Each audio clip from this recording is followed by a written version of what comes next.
Assalamualaikum warahmatullahi wabarakatuh. Perkenalkan, nama saya Bayu Kurnia Rahman dengan NIM 2105360.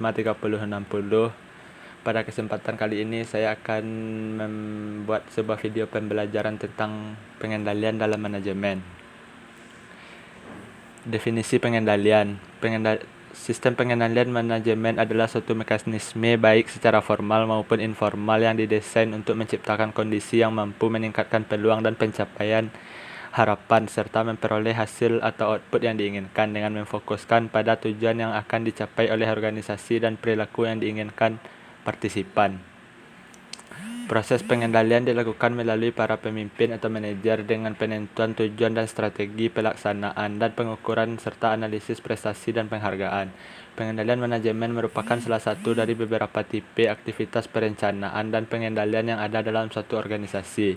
Beberapa aktivitas yang termasuk dalam pengendalian manajemen seperti perencanaan aktivitas yang akan dilakukan, pengkoordinasian aktivitas, pengkomunikasian informasi, pengevaluasian informasi, pembuatan keputusan yang menyangkut apakah suatu aktivitas akan dilakukan atau tidak, dan bagaimana mempengaruhi orang-orang dalam organisasi untuk merubah perilakunya. Tipe-tipe dalam pengendalian.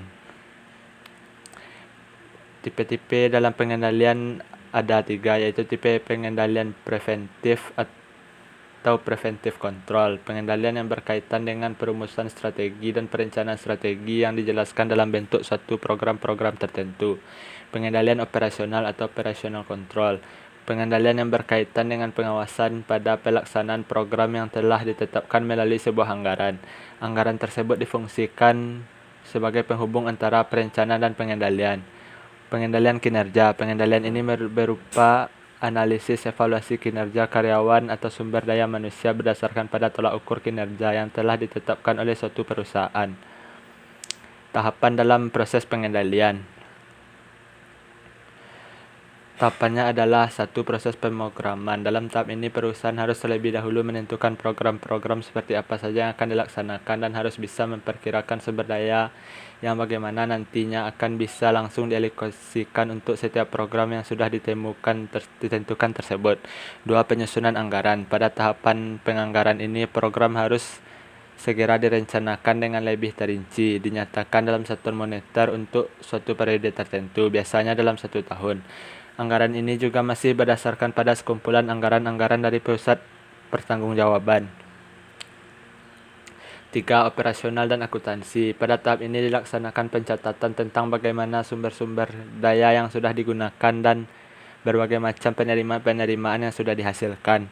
Catatan dan biaya-biaya tersebut akan langsung digolongkan dan disesuaikan dengan program-program yang sudah ditetapkan beserta beberapa pusat tanggung jawabnya. 4. Laporan dan analisis. Tahapan yang satu ini adalah yang terpenting karena sebagai penutup dari suatu siklus proses pengendalian manajemen internal organisasi perusahaan agar semua data-data yang nantinya akan digunakan untuk proses pertanggungjawaban akuntansinya dapat langsung dikumpulkan. Metode dalam melakukan pengendalian. 1. Pengendalian pratindakan atau pre-action control. Suatu tindakan yang bisa diambil bila sumber daya manusia, bahan, dan keuangan diseleksi dan tersedia dalam jenis, jumlah, dan mutu yang tepat. 2. Pengendalian kemudi atau steering control atau pengawasan umpan maju feed forward controls. Metode ini diperlukan untuk mendeteksi penyimpangan dari beberapa standar atau tujuan tertentu dan memungkinkan pengambilan tindakan koreksi berada di depan. Bila kiadah melihat adanya penyimpangan, maka memungkinkan melakukan koreksi meskipun kegiatan belum selesai dilaksanakan. Pengendalian ini memiliki tingkat efektivitas yang tinggi jika kiadah dapat memperoleh informasi yang akurat pada waktu yang tepat. 3. Pengendalian secara screening atau pengendalian ya atau tidak, atau screening or yes or no controls. Metode ini sangat luas digunakan karena mampu melakukan penelitian ganda dan metode ini fungsional bila prosedur dan syarat-syarat tertentu disepakati sebelum melakukan kegiatan. 4. Pengendalian purna karya atau post-action controls. Metode pengendalian ini digunakan untuk melihat adanya penyimpangan-penyimpangan arah dan tujuan perusahaan setelah kegiatan selesai. Pengendalian ini hampir mirip dengan evaluasi yang waktu pelaksanaannya ditetapkan. Sekian yang dapat saya jelaskan. Kalau ada kata yang salah, mohon maaf. Assalamualaikum warahmatullahi wabarakatuh.